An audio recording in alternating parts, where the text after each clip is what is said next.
Gangguan syaraf tidak mengenal usia, baik tua ataupun usia muda. Jika tidak segera ditangani, penyakit syaraf justru dapat menyebabkan kecacatan hingga kematian. Lantas, bagaimana gejala gangguan saraf di usia muda? Dan apa yang menyebabkan sistem saraf terganggu di usia muda? Di segmen kali ini, dokter spesialis neurologi Nurul Rahmawati akan menjelaskannya untuk Anda, pemirsa Hidup Sehat Plus. Ya, fungsi saraf pada tubuh itu yang pertama adalah sebagai motorik. Motorik ini jadi kalau misalnya kita mau bergerak itu saraf yang berfungsi. Selain itu, fungsi saraf tentunya dia punya saraf sensorik. Saraf sensorik ini dia merasakan ada rangsangan panas, dingin, atau kita memegang sesuatu. Nah itu kita bisa merasakannya. Kemudian hal lainnya adalah fungsi saraf otonom. Nah fungsi saraf otonom ini misalnya untuk berkeringat, untuk buang air kecil dan buang air besar. Secara umum, saraf itu terbagi menjadi dua. Yang pertama, saraf pusat. Saraf pusat ini adalah saraf otak dan juga saraf medula spinalis. Medula spinalis atau disebut juga sumsum tulang belakang gitu ya. Nah kemudian yang kedua adalah saraf-saraf tepi atau saraf-saraf perifer. Saraf-saraf perifer ini ada di tangan kita, kemudian di kaki kita dan seluruh tubuh kita. Nah kemudian apalagi sih fungsi saraf ini? Fungsi saraf ini dia juga selain menerima rangsangan, dia juga akan memproses dan juga dia akan menyalurkan. Jadi kalau misalnya begini, kita kena rangsangan panas. Nah, ini si panas ini akan diserap dulu nih sama si otot kita, kulit, kemudian saraf kita, kemudian diproses sama saraf kita. Setelah itu, saraf kita ini akan memberikan rangsangan ke otak. Apa yang harus kita lakukan? Sehingga kita makanya ketika kita kena panas, kita pasti langsung bergerak. Nah, itu adalah fungsi saraf kita.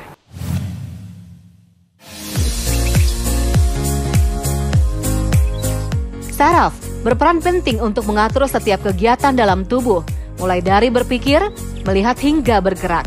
Oleh karena itu menjaga kesehatan saraf penting untuk dilakukan. Lantas apa saja ya yang menyebabkan saraf pada tubuh terganggu? Gangguan sistem saraf itu bisa disebabkan karena cedera saraf. Nah, cedera saraf ini bermacam-macam, misalnya karena trauma, kemudian karena stroke, atau karena infeksi. Jadi terjadi kerusakan pada saraf-saraf kita, baik itu bisa saraf pusat maupun saraf tepi. Nah, kalau saraf pusat tadi misalnya stroke, cedera kepala, kemudian autoimun juga bisa, atau hal-hal lain.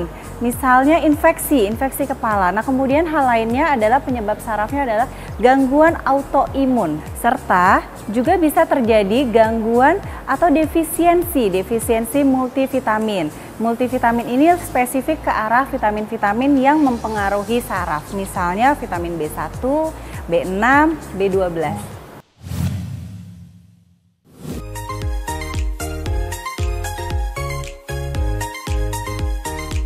Gangguan saraf tidak hanya dialami oleh usia tua saja, usia muda juga beresiko mengalami gangguan saraf.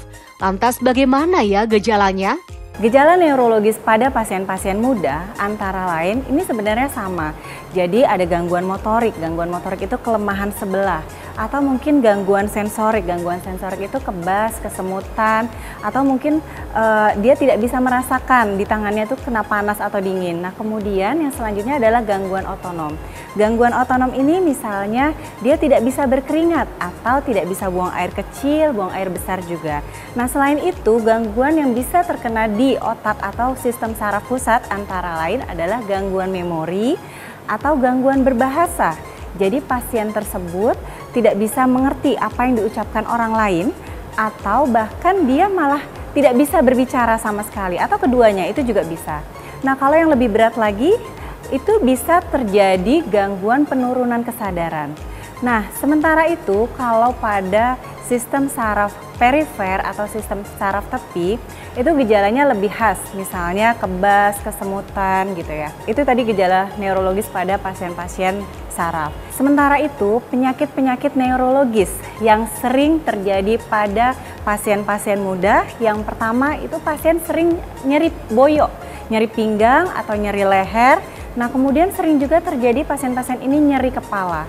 Atau bisa juga terjadi gejala neuropati. Gejala neuropati ini bisa disebabkan beberapa hal, misalnya karena defisiensi vitamin saraf atau kekurangan vitamin B12, B6, B1. Penyakit lainnya antara lain adalah sakit kepala. Ini 3 penyakit ini yang sering terjadi pada pasien-pasien muda. Selain 3 penyakit besar tadi, ada penyakit-penyakit lain yang sering terjadi pada pasien muda. Salah satunya adalah gangguan berkeringat, jadi pasien merasa keringatnya berlebihan. Nah, itu biasanya disebabkan oleh fungsi-fungsi otonomnya itu terganggu atau berlebihan, itu juga bisa. Nah, kemudian yang selanjutnya adalah gangguan tidur. Gangguan tidur ini bisa insomnia atau hipersomnia. Insomnia itu gangguan sulit tidur ya, sementara kalau hipersomnia itu malah tidurnya berlebihan.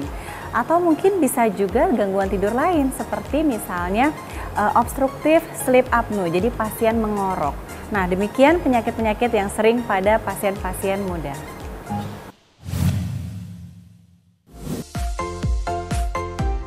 Kemampuan berbicara, bergerak, dan berpikir tentu saja melibatkan sistem saraf. Jika fungsi saraf terganggu, tentu dapat menyebabkan kesulitan bagi penderitanya. Lantas, adakah efek samping yang timbul jika gangguan pada saraf yang sering terjadi pada usia muda tidak segera ditangani? Jika penyakit saraf tidak ditangani dengan baik, itu bisa menyebabkan sequelae atau gejala sisa berupa kelumpuhan. Kalau misalnya tadi stroke, tentunya kelumpuhannya sebelah. Atau misalnya trauma bisa kelumpuhan pada otot-otot kakinya maupun otot tangan. Bisa juga gangguan saraf lainnya adalah kesemutan atau baal yang menetap. Ya, tentunya hal ini diperlukan terapi, kemudian fisioterapi yang berkesinambungan. Gejala sisa yang bisa menetap pada pasien-pasien dengan gangguan neurologis pada usia muda antara lain adalah gangguan memori. Jadi pasien lupa, mau ngapain lupa, atau dia ingatnya masa-masa lalunya aja, yang masa-masa sekarangnya lupa.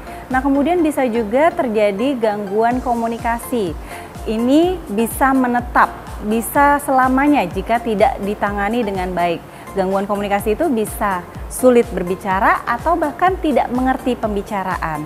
Hal-hal lainnya adalah gangguan otonom. Gangguan otonom ini bisa gangguan buang air kecil, buang air besar yang menetap, dan juga gangguan berkeringat. Berkeringatnya bisa berlebih atau bahkan malah tidak berkeringat sama sekali.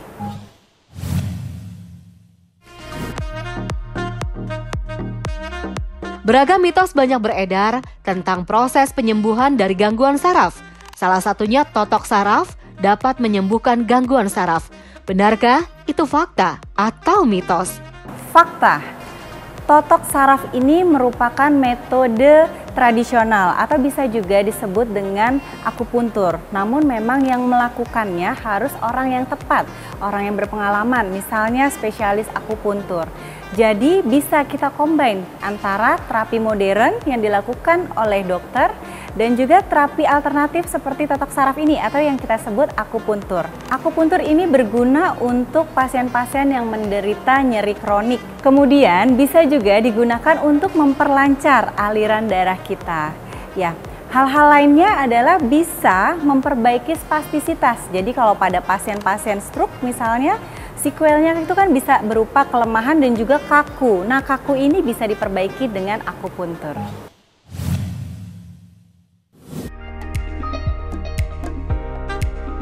Fakta mitos selanjutnya, gangguan saraf konon tidak dapat disembuhkan. Benarkah itu fakta atau mitos? Mitos.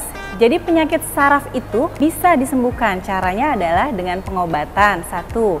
Kemudian yang kedua dengan perubahan pola hidup atau perubahan lifestyle. Yang kedua tentunya dengan fisioterapi atau rehabilitasi medik.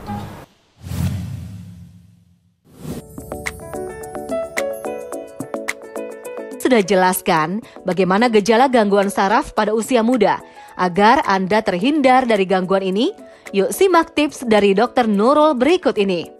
Oke, ada beberapa tips untuk mencegah terjadinya kelainan saraf pada kita.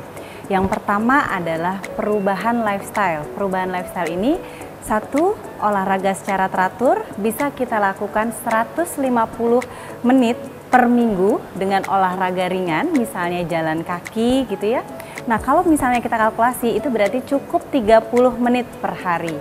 Kemudian olahraga yang sedikit berat.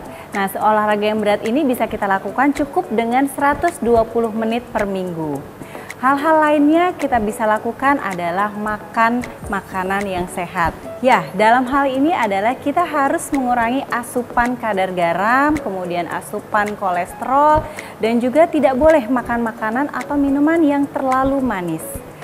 Hal lainnya adalah kita bisa menghindari dengan mencegah banyak minum kafein ataupun alkohol. Jika kita punya penyakit kronis, misalnya hipertensi, diabetes, atau kolesterol atau jantung, tentunya kita harus kontrol dan minum obat secara teratur. Saya Dr. Nurul Rahmawati, spesialis neurologi untuk Hidup Sehat Plus.